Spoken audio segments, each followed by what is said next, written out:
Barcha fuqarolar ogoh bo'ling.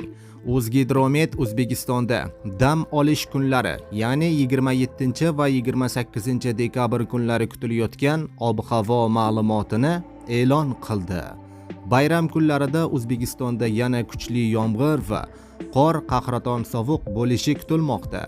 Barcha fuqarolar tezda ehtiyot choralarini ko'ring. Assalomu alaykum, hurmatli tomoshabinlar, tezkor yangiliklardan birinchilardan bo'lib xabardor bo'lishni istasangiz, video rolik ostiga like tugmachasini bosib qo'yishni unutmang.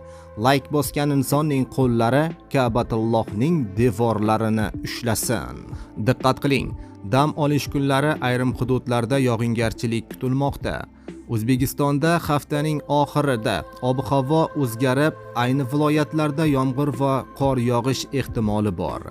O'zgidromet ma'lumotiga qaraganda, 27 va 28 dekabr kunlari respublikaning ayrim hududlarida yog'ingarchilik kuzatilishi va qorga aylanishi, hududlarda esa nisbatan barqaror ob-havo saqlanib turishi kutilmoqda.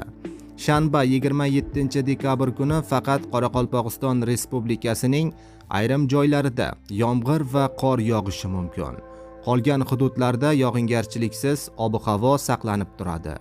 Yakshanba 28 dekabr kuni esa yog'ingarchilik hududi kengayadi.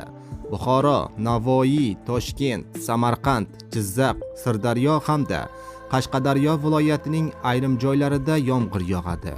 Tog'oldi va tog'li hududlarda yomg'ir qor bilan aralash bo'lishi mumkin.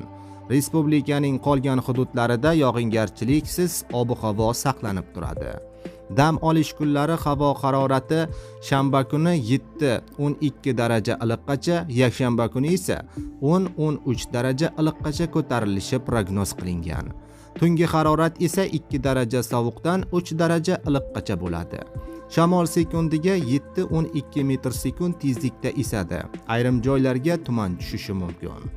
Dam olish kunlari poytaxtimiz Toshkentda shanba kuni yog'ingarchilik kutilmaydi. Harorat kechasi 0-2 daraja iliq, kunduzi 7-9 daraja iliq bo'ladi.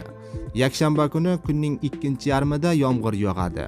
Havo harorati kechasi 2-4 daraja iliq, kunduzi 10-12 daraja iliq bo'ladi, deyiladi xabarda.